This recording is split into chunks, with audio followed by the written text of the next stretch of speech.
Bharatiya Janata party के एक अत्यंत प्रतिभाशाली राजनीतिक कार्यकर्ता अनिल महतो टाइगर जी की आज कांके चौक पर थाना के सामने नृशंस तरीके से दिन दहाड़े गोली मारकर हत्या कर दी गई। झारखंड की राजधानी रांची अब अपराधियों के लिए एक सुरक्षित स्थान बन गई है। अपराधी निरंकुश होकर के, भयमुक्त होकर के अपराध कर रहे हैं।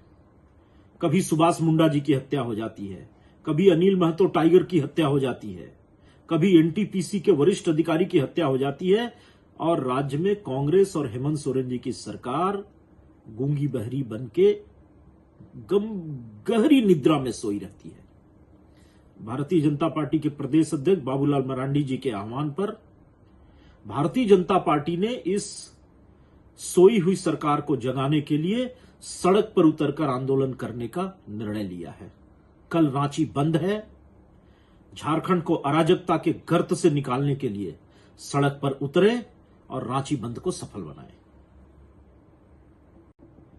भारतीय जनता पार्टी के एक अत्यंत प्रतिभाशाली राजनीतिक कार्यकर्ता अनिल महतो टाइगर जी की आज कांके चौक पर थाना के सामने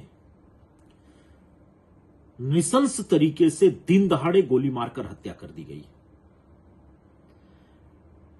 झारखंड की राजधानी रांची अब अपराधियों के लिए एक सुरक्षित स्थान बन गई है।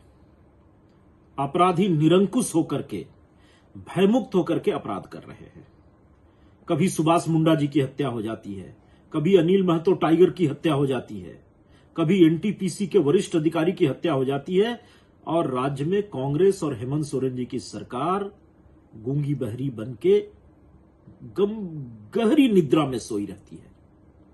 भारतीय जनता पार्टी के प्रदेश अध्यक्ष बाबूलाल मरांडी जी के आह्वान पर भारतीय जनता पार्टी ने इस सोई हुई सरकार को जगाने के लिए सड़क पर उतरकर आंदोलन करने का निर्णय लिया है।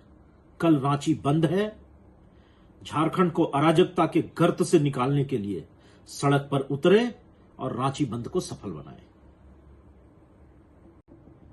भारतीय जनता पार्टी के एक अत्यंत प्रतिभाशाली राजनीतिक कार्यकर्ता अनिल महतो टाइगर जी की आज कांके चौक पर थाना के सामने नृशंस तरीके से दिन दहाड़े गोली मारकर